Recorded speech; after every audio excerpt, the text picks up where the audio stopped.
Now, this does lead us to Nitro. Did not sell out. Ooh. Uh-oh. Oh, man. Trouble's coming. And that actually was... It was not a bad show.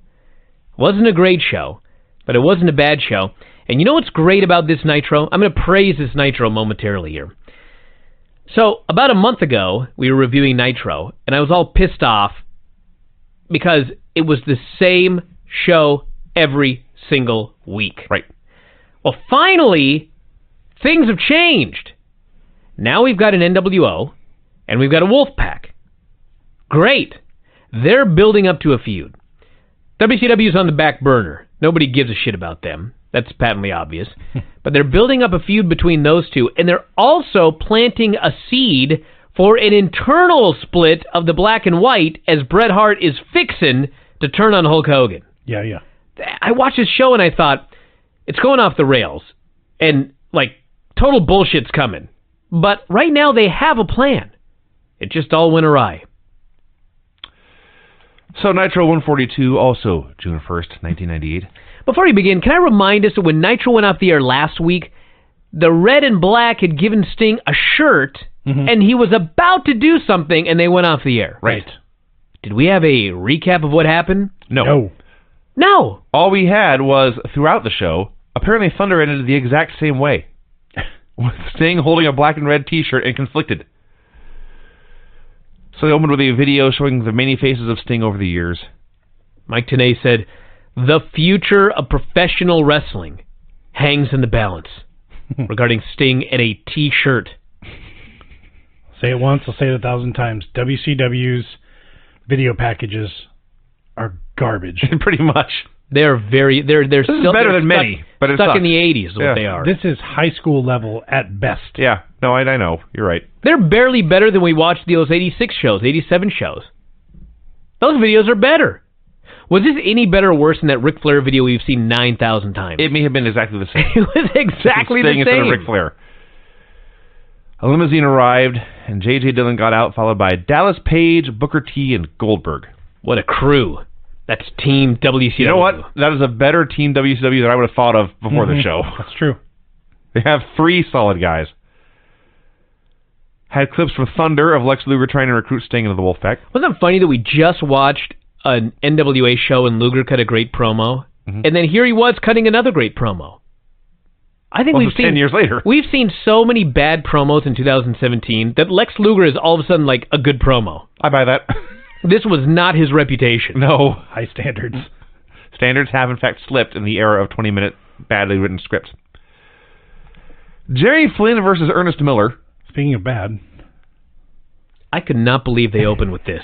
They had Like, I was into the show until these two guys came out, and I was immediately, like, mentally done with it. This is basically the worst UWFI match you ever saw here on Nitro. As long as they stuck to chops and kicks, judo throws, it was okay.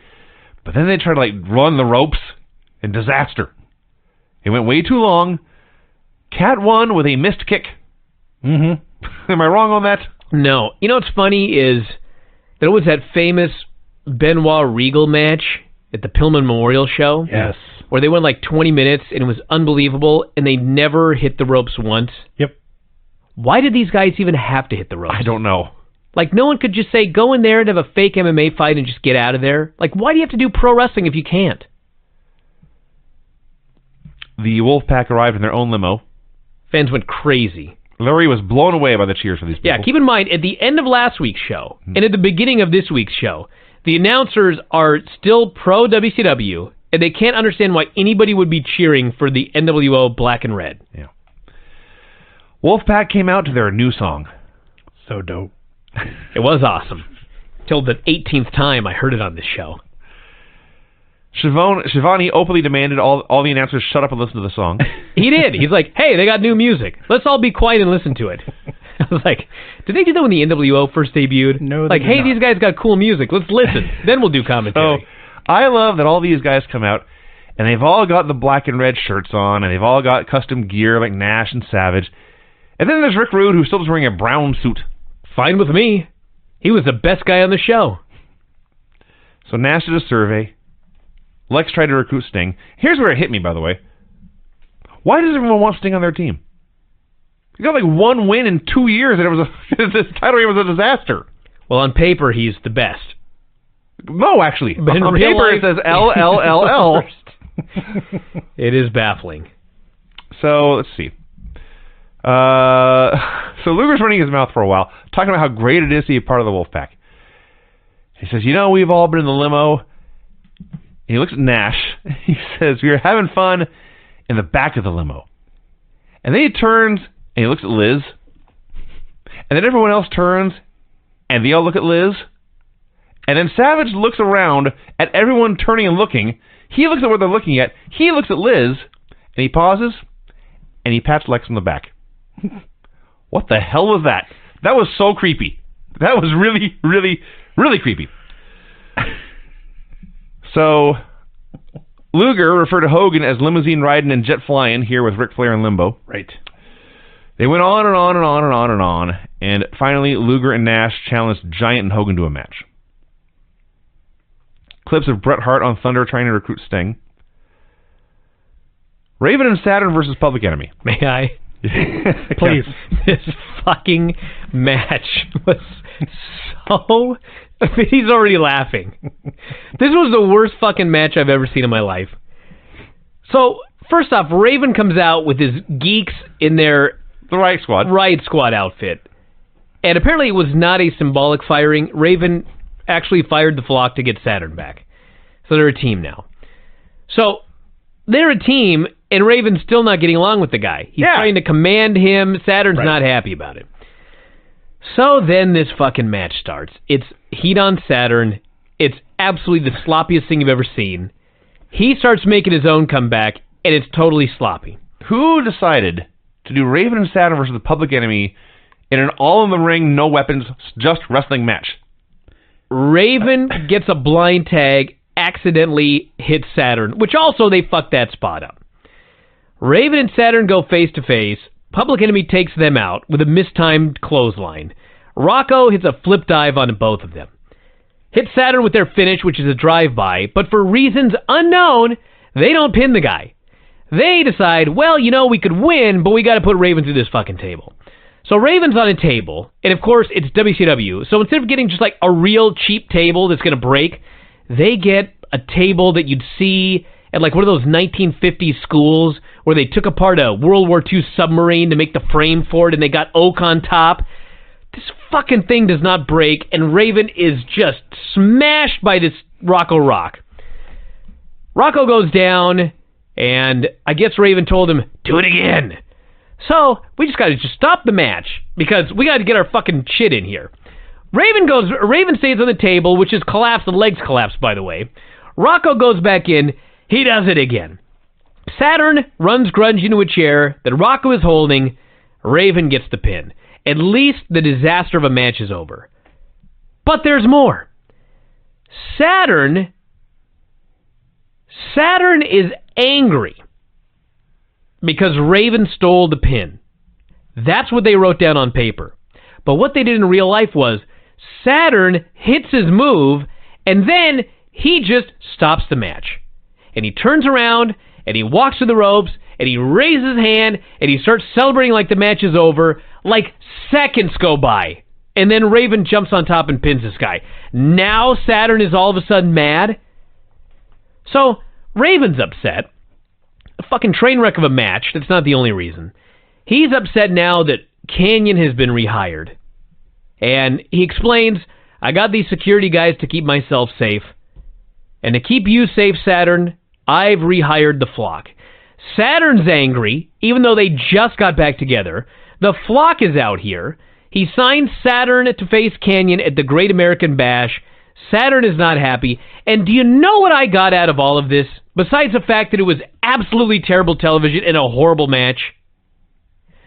Raven is trying so hard to be in ECW, but he's in WCW. Right. That's the whole story of his career in this company. He can't accept that he's in this shithole. He's trying so hard to bring the magic of ECW to this company. And it's a disaster. Public Enemy is so bad They're horrible. That even their table blue spots. They're so Greg, I like that. bad. Yeah, this is very, very terrible. I had kind of the same thought about Raven, because his two biggest flunkies in ECW were goofballs, and Stevie Richards and the Blue Meanie. Yes. And he's trying to make all his flunkies goofballs here too. He's trying to just do the same shit. We had clips of geeks from Arkansas watching Nitro. It's like, you know what it's like? It's like when you go to Vegas. You know this, Vinny. And like the first day you're all gung-ho, and you're like, man, I'm going to drink on the plane. And then like right when I get off the plane, I'm going to drink. Yeah. And then I'm going to go gamble, and I'm going to go party, and I'm going to ruin this town. And then by like day 3, you're a broken mess. Yes. It's like you tried to fight Vegas, and you're just never going to win. That's exactly what's happening with Raven. He's like, I hate it here. I'm making a lot of money. This place sucks, but I'm going to make this work. And he's trying so hard, and it's a losing battle. He's learning the stuff that works in front of drunk adults in the Philadelphia bingo hall does not work in front of national TV. In Georgia. Or wherever they were. First time I went to Vegas, the wife and I stayed out till about 3 o'clock in the morning, gambling and imbibing and having a great time. Day 2, we were in bed by 10:30 and ordered a pizza. Yep. It will own you. Vegas never loses. You fly into Vegas and you just look out and you just see the strip and all the hotels and you're like, man, I'm going to have the run of this place. And then like 4 days later you're taking off and you're looking down and it's like, I'm never coming here again. It just keeps going. It never shuts down. It just keeps going and you're a victim. You're flying out, defeated, broken. Yes.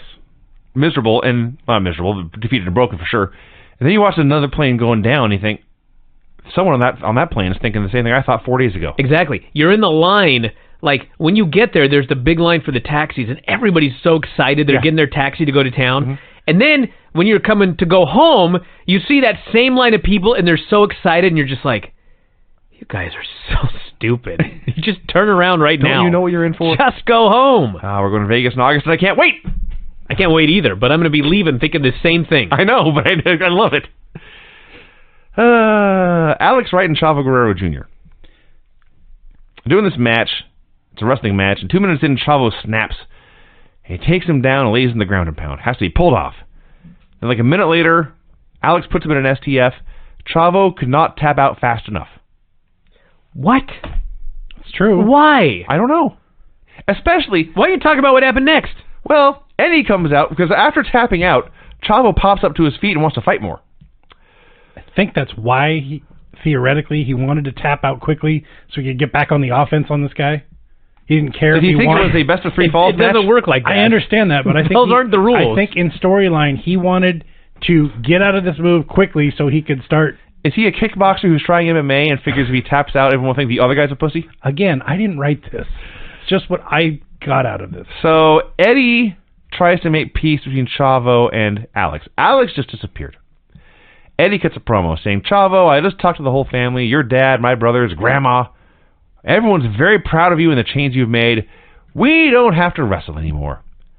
Chavo says, no. Eddie, you're my idol. I want to wrestle you so I can learn. And Eddie is still trying to get out of the match. He still thinks it's a horrible idea. Why? Why is Eddie scared of Chavo? He just tapped out in a split second to Alex Wright, the dancing Nitro girl. I guess. This is so stupid. I guess the idea is that crazy is scarier than Goldberg. I don't know. Well, it is until you just lose. I don't know. But Eddie wants out of the match until the moment Chavo says, and Eddie, I think I can even beat you. And Eddie throws in the brakes. He's like, okay, part of me is afraid to fight this guy. That's when the shit went down. Part of me wants to teach this fucker a lesson. He was conflicted, he didn't know what to do, and he just left the ring. Now, if the idea is that Chavo is dangerous and Eddie's afraid to fight him, and Alex is not on the pay-per-view, why did he not just beat Alex here? I don't know. We've established how stupid this was. Tony Schiavone's in the ring. He introduces Randy Savage. Roddy Piper's music plays. There's Remember a pause. last week I thought this was so great? It wasn't so great that they needed to replay it. This was new. It was the same thing. No, this may have been worse, actually. It was worse because they played Piper's music first. Yeah. And then Savage came out, and then guess what? And they played the Wolfpack theme. Piper came out. And then Piper came out anyway. So they're yelling at each other and arguing back and forth, how they can't trust each other, and Savage wants a singles match after the tag match. I thought it was already established. This goes on forever and ever and ever. And Savage, the ending of this, and I'm not making this up, this is word for word, he didn't give a damn about Bret Hart's shirt. He didn't give a damn about Bret Hart's underwear, and he left. I'm not making that up. Well, I don't either. Shivani interviewed Dylan. Dylan vowed loyalty to Sting. He made a plea for Sting, and he's promising him all this stuff and this support and everything like that, but he does say, I can't promise that you will go to Hollywood and be a big A-list movie star like Hulk Hogan. He said that. Yes. He was a horrible pitchman. He's terrible. Before I convince you to join my side, let me point out to you how great the other offer is. The NWO Black and White arrive. I hate this every single week, but at least it was different this time. There was a point. By the end, there was a point. It took him a long time to get there. And by that, I mean it took him a long time to get from the limo to the ring. Then the music played. Nitro, I don't know if you guys ever had this problem. I never have it with Raw, only with the Retro Nitro. Things just freeze. It looks like it's buffering, but there's no little spinning circle. Never have that problem. I can't think. There's like the 10-second and 10 rewind and fast forward buttons. Those don't work, and I reload things. Pain in the ass. So I was going through all of this, and I finally got it working again. And then I watched him do this entrance for 5 minutes.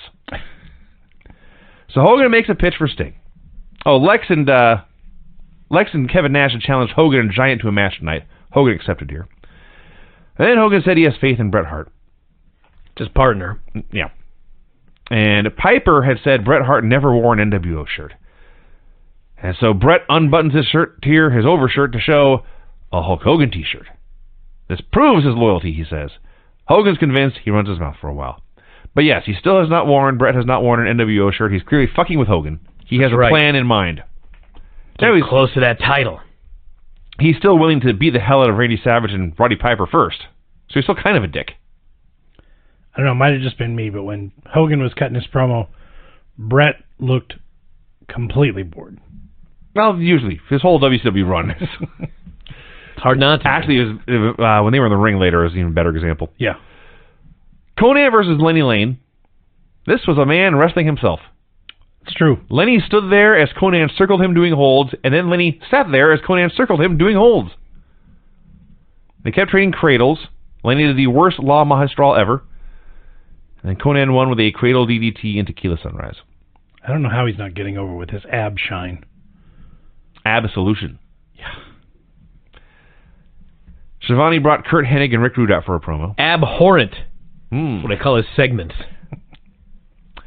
They reminded us Hennig had a U.S. title shot against Goldberg at the Great American Bash. Made some jokes about how they were not able to say the word perfect. And Hennig's out there on crutches, by the way.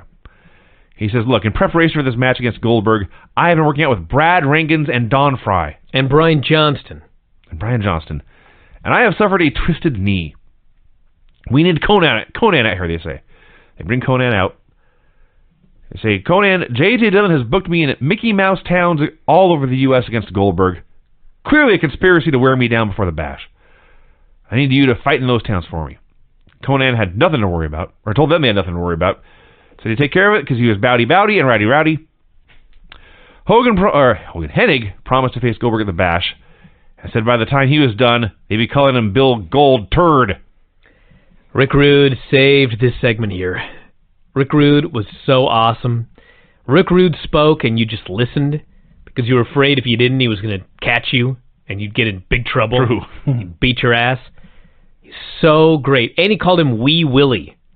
And it's like, no man could get away with calling Goldberg Wee Willie, except Rick Rude. Except ravishing Rick Rude. Yeah. Eddie Guerrero versus Finlay. This was a great match until It was so great for 2.5 minutes. Gosh. Finlay had the best body slam of all time. Right? And Sting body slammed the Giant later. He grabbed Eddie. He threw him up for this body slam so high that had he let go, Eddie was just flown upside down up to the ceiling. Finlay had to grab him and hold him down to earth. He had him straight up and down for a body slam. And still going up. Yeah, he would have spiked him. Yeah. If he hadn't have turned. Awesome. So eventually... Oh, there's more. This was so awesome that even when they fucked stuff up, it was still awesome. Finlay goes to whip Eddie in, and you can tell from the way Finlay's standing and his arms out that he wanted Eddie to reverse him. And Eddie doesn't. Eddie just keeps running. So now Eddie's hitting the ropes. Neither guy's got any idea what's going on. Eddie comes off, just hooks a sleeper. Finlay transitions into a fireman's carry slam, and they just keep going. It was beautiful. And then, out of nowhere, Chavo hits the ring, doesn't attack anyone, doesn't lay a finger on anyone. Keep all this in mind. The ref says, hey, Chavo's in the ring. Here's a DQ. Match is over now. Chavo begs Eddie to hit him. Eddie wants nothing to do with this. Finlay is all too happy to take the win. They were in Washington, D.C. This that's right. This was so great. You know what's so great about this? I thought this was like 1,000 times better than any of those goofy DX Invasion skits. Like 1,000 times better. Last week, J.J. Dillon said, Jericho, if you want me to overturn this decision, where Dean Malenko dressed up as Ciclope, won the Battle Royal, and then got a match with you and won the title, if you can find precedent to a match being overturned on these grounds, I will reverse the decision. So Chris Jericho has gone to Washington, D.C., where his plan is to speak to Bill Clinton, apparently. that was one plan. He's going to talk to the President of the United States. I believe he actually approached all three branches of the government. Legislative, judicial, and presidential. Yep. He tried to get a meeting with the Supreme Court. He tried to get into the White House. He was rebuffed in these efforts. He was standing with all the other whack job protesters that have always been in D.C. for the past 100 years, waving signs of whatever cause they have. His just said conspiracy victim. Finally, he was allowed into the Library of Congress. And he's sitting on the floor, surrounded by books that are a foot thick each. Just going page by page by page, muttering to himself, where's the section on WCW title belts? You know, it's completely preposterous until I realized that I believe Death of WCW is in the Library of Congress. If you could have found that book. They've got like everything there. Yeah. So I'm sure that he found in some obscure Frank A. Gotch book exactly what he was looking for. By the way, Jericho wearing a three-piece suit and his wacky hair. The hair, yes. Ponytail on top. And scraggly beard. He's trying to look professional but still look like Jericho. Yes, this is very creative and very funny. It was awesome. Then he had to wrestle, which ordinarily is not terrible news. But it was Hoovy. He had a really good day last week. I remember that. Yes, he had a very, very bad day. He had all his hit spots. They were all last week, and there was none left. He botched a diving Hurricane Rana. Almost killed himself. Whacked his head on the canvas. Hoovy was so bad here that he got booed. He botched a facebuster. That's where he got booed. It was going to be the Kidman deal, but he took I don't even know what happened. It was a disaster. And then please explain this to me. They're doing this match. The ref is distracted. And a 7'2" man comes down the aisle. Reese from the flock. He gets in the ring and he kills Hoovy. And the announcers say, Reese has a personal vendetta against Hoovy. They didn't care. And I was like, who? What? What? He has been attacking him for like 3 weeks straight. Why? I have no What idea. is happening here? Maybe he's mad because he's short. I don't know. There's a lot of guys he'd be beating up then, like everybody. That's true. He's the tallest guy in the fucking giant would roster. qualify. Yeah. The only thing that you didn't touch on here was after all these blown spots, Jericho still allowed this guy to try a Hoovy driver. Gosh. I'd have called every audible on earth. And he killed him with it. Not and it only went that, as bad as you would expect. Hoovy did like the tope into a Hurricane Rana on the floor after he screwed all this up. Yeah. I don't know why, but after he hit the Hoovy driver, Jericho's immediately selling like just one part of his back. I don't know if Hoovy drove him onto his own foot when he sat with it. It looked horrible. Yeah, this is bad. You know this was bad. It was bad. Just want to confirm the badness of this. So bad. Highlights of Booker and Benoit from last week, and then on Thunder, and then on Saturday night.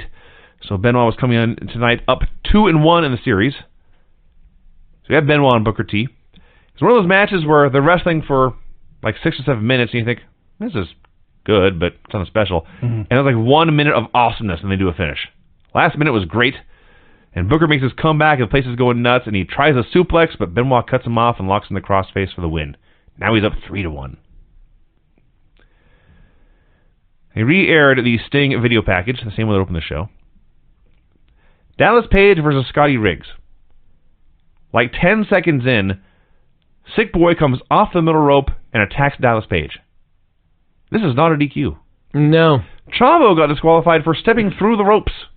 Well, Vinny, I can believe this because you see sometimes in UFC when a ref stops a fight too early, he gets criticized, and next thing you know, he's stopping fights too late. Interesting. Sure. Yes. So he's suggesting he was scolded backstage. Yeah, he was like, why did you call it DQ? The guy never touched anybody. So then he's like, oh, man, I need to do better next time. Mm-hmm. Now he's letting dudes beat the shit out of each other in front of him, and that's okay. I can't believe you made that make sense. Hey, I try my best. That's astonishing. It didn't matter. Page fought them both off. Diamond Cutter, both of them won. Bobby made sure to say Riggs would keep an eye out for Dallas Page next time. Yes. Heenan was great. Goldberg versus La Parka. So I had been told this was a 7-star match. Mm-hmm. May not be given enough credit. Parka comes out, and he's La Parka. Then Goldberg comes out, and he's Goldberg. And he gets to the ring, and Parka is standing in a chair. He's got the chair set up, and he's standing on it. And I think if he turns around and Goldberg spears him off this chair, this is the best match I ever saw. That's not what they did, but what they did do is almost as good. Now, we need to preface this by saying that we do not advocate hard chair shots to the head. No. And out of fairness, this was a plastic chair. Yes. But not quite as bad as a steel chair. We recommend against this. We do not condone this. It's a stupid idea. But it sure didn't work in this match. I don't know how else to say it. So it's the past. Here's the entire match. 19 years ago. Here's the entire match. Parka is menacing Goldberg with the chair. Goldberg giggles, puts his belt down, leans forward, and points to his head. Parka hits him with the plastic chair as hard as he possibly can. Goldberg no-sells the thing entirely. He just snaps his head back and forth and snarls and roars. And Parka dances, but then turns around and Goldberg spears him to death, hits a jackhammer, pins him, looks into the camera and screams, "You can't hurt me!" The best part of this actually was the replay. Again, we're not advocating chair shots to the head, but when Goldberg took this chair shot to the head and then got really, really fired up. Oh, yeah. Here's some inside commentary here on this match. I don't know if you noticed this or not, but La Parka tore his ACL in this match. Oh. Taking a spear. I read that as well. Now, I rewound it multiple times to watch it. I have no earthly idea how he tore his ACL in this match. His knee did not get twisted. He did not fall down in a weird way. He took a perfectly fine spear and flat back bump. But Goldberg hit him, I guess, with such velocity that he separated his A from his CL. This match was astounding. And actually, to recap what I've said for 3 weeks now, Goldberg is a delight. Go ahead. He's the best. Main event of Hulk Hogan and Giant versus Kevin Nash and Lex Luger. First of all, Giant comes out and he and Stinger are still the tag champs. So he is wearing both belts around his waist, one over the other, because he's the Giant. I totally forgot about that. That was a great gimmick, and he really should have just defended the belts by himself for a while. Why not? He could be Public Enemy a couple times or something. So the whole match was a house show match. Went about 5 minutes. Nash did his I'm not scared finger wiggle thing about 7,000 times. And then Hogan just attacked with the title belt for the DQ. Great main event. It was a terrible match. Hogan and Luger doing spots together was appallingly bad.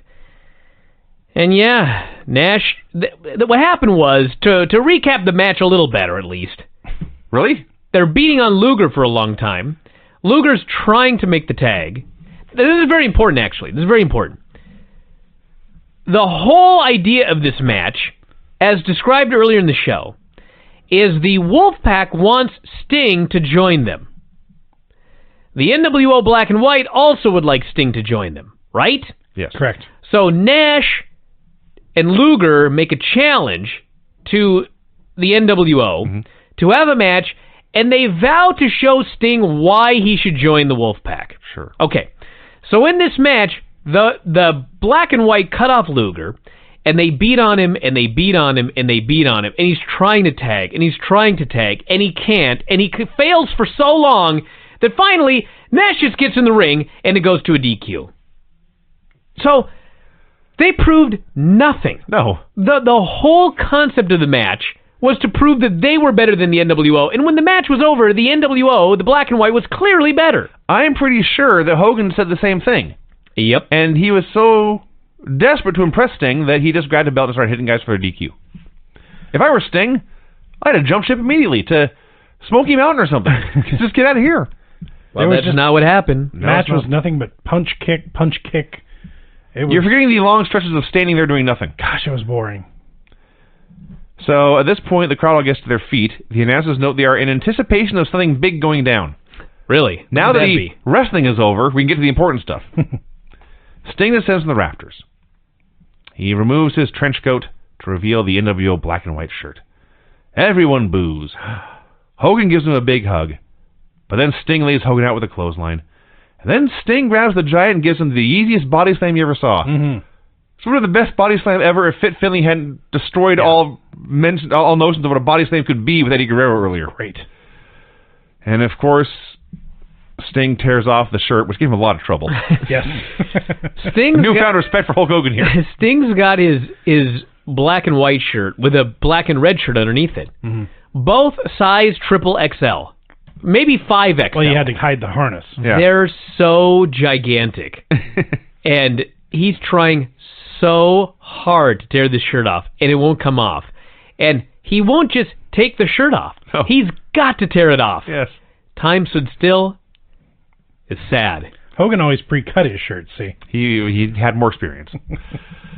So the Wolfpack music plays, everyone's happy. And all I could think at this point was, they've done more to get Sting over for leaving WCW right. than they ever did as champion of WCW.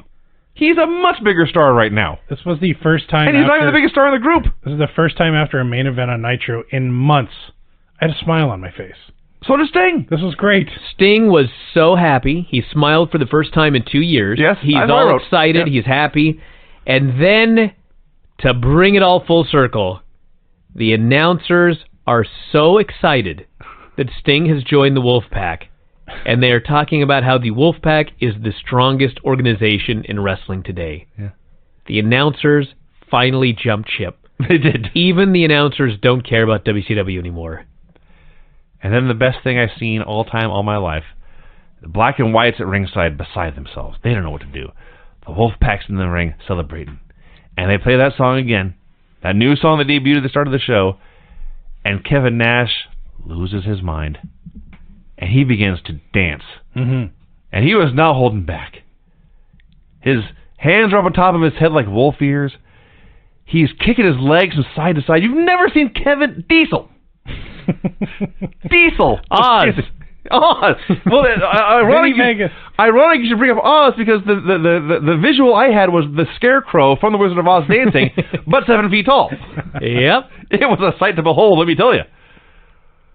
So yeah, that was over, and I'm so happy for Sting, who's the pressure's off him now. Yeah. He has friends again. He's finally got buddies. Yes. He's finally just... He's found a cool group of guys. Yes. Unlike these damn losers that he's been defending for 2 years now. Yes. So there you go. This was an amazing show the more I think about it. This was the day WCW died. Oh. Everybody bailed on WCW. Sting bailed, the announcers bailed, the fans bailed. Nobody cared. What's that face for? Oh, no. I just looked. Apparently they're going to do a women's Money in the Bank match. Oh, yeah. Okay. Oh, jeez. Yeah, I was talking about that today. Yep. And then I looked at this. Jim's going to be thrilled. I looked at the picture here. I was almost certain they actually had pictures of Charlotte twice, but one of them is Carmella. All you need to know, everybody, is I looked over at Vinny, and his face dropped, and I seriously thought that he was going to tell me that somebody had died. But instead, no one died. The women are having a Money in the Bank. It's not Nia Jackson file paper. Nobody died. Nia Jax is in it? I'm sorry, Tamina. Actually, that was an honest mistake. Either way, Tamina's in it? Yes. Oh, my God. Oh, I hang my head. Well, let's focus on Nitro. That's it. It's over. All right. It's over. Fine review. That's All right. all I got. All right, Nitro. This goddamn show. Number 143. Somebody, every now and then I read the thread. There's a thread on the board about the retro shows, and people mention things about the shows coming up, and maybe it was you. Sometimes you tweet something. I don't know who tweets me, but somebody had mentioned... Thanks for noticing. Like, oh my God, the interviews on this show, or I'm so sick of the NWO interviews. Nobody could do justice. There were seven NWO/Wolfpack interviews on this show. Minimum. Yeah. I stopped counting at 7. There may have been like 15. Which is ironic because there are only 7 matches on this show. There were 7 matches and 7 interviews. 3 hours. And it went on forever. Yes. Now, on top of that, I'm pretty sure if you took the entire roster combined, there was more alcohol consumed before and during this episode of Nitro than during any of our Christmas shows. Oh, yeah. That's a lot of crew there, but... There's a lot of crew, and most of them are very large and can hold their liquor. But there was a lot of drinking going on. It opened with earlier today with Mike Tenay in the parking lot interviewing dorks about Sting joining the NWO. They were stupid, dorky teenagers. They thought it was cool. They were just loved it. They were quote-unquote tailgating, and they were hovered over a hibachi with 4 burgers. Sounds like a good tailgate party to me. That was how big the grill was. Hey, let me tell you something. Not the best tailgate I ever saw. No. I was at Fred Meyer the other day, and I bought a George Foreman grill. Remember the George Foreman grill? I thought you had one. Well, it was a long time ago. I don't know where it's at right now. I see. But I got the new, because I got a new one. You can buy the $29 one, or you can buy the $39 one, where you can actually take the grill out to wash it. Aha. So it's like the grill plates detach. Yes. So, of course, I got the high-end one, $39. That's how he rolls. Yep, and I took this fucking thing home, and I'm like a cook now.